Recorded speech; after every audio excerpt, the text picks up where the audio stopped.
हमारे साथ एनडीए गठबंधन की प्रत्याशी मिथिलेश पाल मौजूद हैं। विजय जी, किस तरह से देखकर चल रही हैं? पहले जब आपने 2009 में चुनाव लड़ा तो सेम यही स्थिति थी, सामने राणा परिवार था और इसी तरह का गठबंधन उस समय था। तो किस तरह से देखकर चल रही है? पहले एक बार राणा परिवार को आप हरा चुकी हैं इसी सीट पर। आप सभी का धन्यवाद। ऐसा है, मैं क्या देखकर चल रही हूँ? मैं तो ये देखकर चल रही हूँ कि मेरी जीत है और जनता साथ है। एक टिकट मेरा नहीं बल्कि जनता का है जी। धन्यवाद करना चाहती हूँ अपने राष्ट्रीय अध्यक्ष जयंत चौधरी जी का और देश के मुख्यमंत्री जी अपने योगी आदित्यनाथ का और सभी शीर्ष दोनों पार्टियों के शीर्ष नेताओं का कि उन्होंने मेरे में आस्था और विश्वास जताते हुए दोबारा मुझे मौका दिया है। इसके मैं ऋणी हूँ क्योंकि पिछड़े समाज की महिला हूँ और पिछड़े समाज की महिलाओं को उन्होंने आगे बढ़ाने का काम किया, तो मैं उनके शुक्रगुजार उनका धन्यवाद करती हूँ। आपके चुनाव में जो है चर्चा बहुत ज्यादा हो रही है। आप जिस तरह से भावुक रूप में, बात के रूप में जो वोट मांग रही है, एकदम से आप दिल पे वार जनता के कर रही हैं। किस तरह का ये है आपका, क्या है ये चर्चा का विषय है? वो चर्चा विपक्ष कुछ भी बनाए, भाई मैंने पहले 2.5 साल भी जीतने के बाद जनता में रही हूँ, उनकी सेवा की है, उनका सम्मान किया है, शादी में, दुख में, सुख में आई गई हूँ और कभी मेरा जीतने के बाद ऐसा नहीं हुआ कहीं किसी के साथ कोई हादसा हो गया, कोई समस्या हो गई, कोई और दुर्घटना हो गई। मैं टाइम पे पहुंची हूँ और मैंने हमेशा अपने आप को एक कार्यकर्ता के रूप में माना है। मैंने एक नेता अपने आप को कभी नहीं समझा।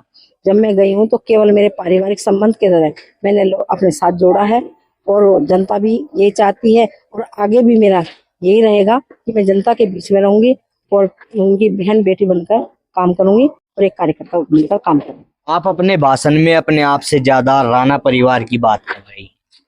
मैं राणा परिवार की बात नहीं कर रही, मैं तो वो बात बता रही हूँ कि समीकरण भी उस टाइम यही था, अगर समय वही था, वही परिवार, मैं भी वही हूँ, वे भी वही है। मैं राणा परिवार की और कोई बात नहीं करती, ना किसी पे मैं कमेंट करती। ठीक है, वो क्या कहें क्या ना कहें वो तो वो जाने, नहीं मैं नो कमेंट, मैं कमेंट कुछ नहीं करती।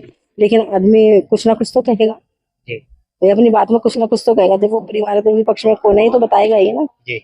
तो बाकी मैं सब यही बता रही हूँ, बाकी मैं और कोई कमेंट नहीं करती। वो कैसा है, क्या वो क्या करता था, क्या उसका इतिहास है, मैं कुछ नहीं कहती इस चीज को। जिस तरह से आपके सामने तमाम पार्टियों के प्रत्याशी अधिकतर मुस्लिम हैं, आप इकलौती हिंदू प्रत्याशी हैं, तो क्या लगता है इसका भी कोई लाभ मिलने जा रहा है? ऐसा है, ये तो आपका मानना है कि मैं इकलौती हूँ और वो 3 हूँ। मेरा मानना तो ये है कि मैं इंसानियत के नाते चुनाव लड़ रही हूँ और हिंदू मुस्लिम सब एक है। मैं सबको एक दृष्टि से देखती हूँ। जब मैं विधायक रही थी, मेरे पास काम के लिए कोई भी मुस्लिम आया, मैंने कभी उन पे भेदभाव नहीं किया, सम्मान किया, उनके काम करी।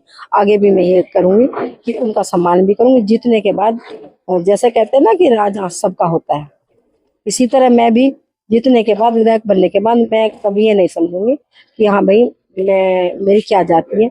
मेरी कोई जाति नहीं है, इंसानियत के नाते मैं चुनाव लड़ रही हूँ और इंसानियत के नाते ही मैं जायज काम करूंगी। गलत काम मैं करती नहीं हूँ और कभी किसी में झगड़े या पार्टीबाजी नहीं करती। तो इसीलिए मुझे मुस्लिम भी मिलेंगे, दलित भी मिलेंगे। आज त्योहार का दिन है, दीपावली का त्योहार है और आप लगातार ग्राउंड जीरो पे जनता के बीच नजर आ रही है। हाँ, तो मेरी तो सबसे पहली त्योहार जनता है, इसलिए मैं जनता के बीच में हूँ, आगे भी जनता के बीच में रहूंगी और रही हूँ। पहले भी मैं 2.5 साल के कार्यकाल में जनता के बीच में रही हूँ, चाहे मेरा कोई त्योहार हुआ है और चाहे, बल्कि एक बार मेरी सास की डेथ हो गई और मुझे लखनऊ जाना था और किसी का कोई काम था, तब भी मैं डीएम के पास गई, एसएसपी के पास गई और उसके बाद मैं अपने परिवार में। विधायक जी, पहले भी आपको हालांकि टाइम आपको कम मिला था विधायकी के रूप में, तो क्या कोई ऐसा ऐतिहासिक कार्य आपने अपने समय में उस समय किया है कि उसका लाभ अब दोबारा इस चुनाव में आपको मिल सके? देखिए, मैंने ऐतिहासिक क्या काम, वो तो आप उसमें कुछ भी लगा लीजिए। मैंने कुछ वायदे किए थे चुनाव के समय में। कई गांव पड़ते हैं, मजलिसपुर, तो फिर सीतापुरी, नया गांव और आपका महाराजगंज और एक गांव है, 5-6 गांव थे और बिहारगढ़।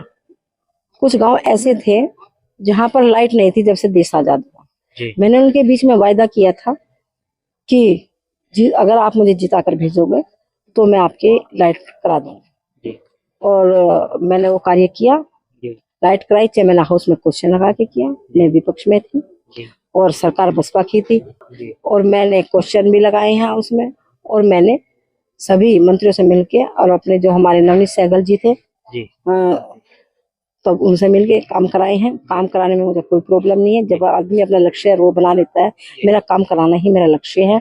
बिहारगढ़ में कटिया कनेक्शन थे, वहाँ भी मैंने कराया। पुल नहीं था, जब आपको पता ही है बिहारगढ़ गांव पड़ता है छोटा सा जी। ठाकुरों का, वहाँ भी मैंने काम कराया, तो मुझे लाभ मिलेगा।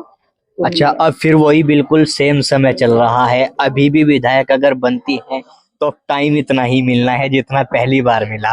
तो इस बार क्या ऐतिहासिक मन में सोचा है कि ऐसा काम करना है कि अगली बार मेहनत ही ना करनी पड़े? हाँ, ये बात तो सही है आपकी कि इस बार भी मैंने सोच रखा है कि मुझे क्या क्या करना है। जी मैं जाती हूँ तो जहाँ मुझे लगता है, मैं कभी जनता को मेरे पास नहीं आना पड़ता, पब्लिक को मेरे पास नहीं आना पड़ेगा, बल्कि मैं कह के उन्हें बताती हूँ कि मैंने ये काम करा दिया, वो दिख ही जाता है। जी। और कराने वाली तो मैं कोई नहीं हूँ, भाई मेहनत करती हूँ और बात रखती हूँ तो काम तो होने ही होने हैं। जी जब आदमी अपना लक्ष्य बना लेता है तो काम तो निश्चित रूप से, कितना भी भारी से भारी काम क्यों ना हो, वो भी होते हैं। लाइसेंस मैंने पहले बनवाए थे, उसके बाद शायद इतने लाइसेंस किसी के नहीं बने। आखिरी सवाल, मिथिलेश पाल अपनी जीत से कितनी आश्वस्त नजर आ रही? मैं तो अपनी जीत से 101% आश्वस्त हूँ। मुकाबला किससे है? देखिए, तो जनता का निर्णय है, जी इसलिए मैं कोई कमेंट नहीं करना चाहती। जी। जनता सब जानती है, वोट जनता को देनी है और जनता ही जिताएगी, इसलिए मैं आश्वस्त हूँ। जनता के दिल में एक खुशी की लहर है और जनता मुझे निश्चित रूप से जिताकर भेजेगी। ये जीत मेरी अपनी नहीं है, आम जनता की जीत है, पूरी विधानसभा की जीत है, हर सर्व समाज की जीत होगी। और मैं उनके बीच में रहकर एक कार्यकर्ता बनकर, उनकी बहन बेटी बनकर कार्य करना चाहती हूँ। धन्यवाद। आखिरी सवाल, चर्चाएं आपके टिकट होने के बाद से लगातार है कि भाजपा की नेता थी, आरएलडी में आई, टिकट मिला, लेकिन आरएलडी के जो दावेदार थे वो नाराज हैं। तो क्या सब मान गए हैं या कोई रह रहा है अभी? अब मैं आपको बताना चाहती हूँ कि मैं, देखो निर्णय तो टिकट मांगने के लिए तो देखो सबको अधिकार है, जो राजनीति कर रहा है तो उनको सबको अधिकार है टिकट मांगने का, और मांगना भी चाहिए। और निर्णय ने दोनों नेताओं का था, दोनों पार्टी के नेताओं का था कि भाई हमें किसे देना है, उन्हें क्या उचित लगा, उन्होंने क्या मेरे में विश्वास रखा, टिकट दिया। लेकिन अभी आपने देखा, अभी प्रभात तोमर जी आपके बीच में बोल के गए हैं, जी तो मीटिंगें करा रहे हैं, कोई नाराजगी नहीं है। हमारे संदीप मलिक जी टिकट मांग रहे थे, वो जिला अध्यक्ष हैं, लेकिन कोई नाराजगी नहीं है। पूरे सक्रिय रूप से रात के 12-1 बजे तक वो लोग काम कर रहे हैं और जिताकर भेजेंगे। वो तो वो लोग खुश है, कोई दिक्कत नहीं है। उनका कहना ये है कि टिकट मांगने का अधिकार है। जी बिल्कुल। देखिए, हमारे साथ में एनडीए गठबंधन की प्रत्याशी मिथिलेश पाल मौजूद थी, जो साफ तौर से अपनी जीत से भी आश्वस्त नजर आ रही है। लेकिन देखना होगा मीरापुर की जनता किस तरह का फैसला लेती है और किस तरह के परिणाम मीरापुर सीट से सामने आते हैं।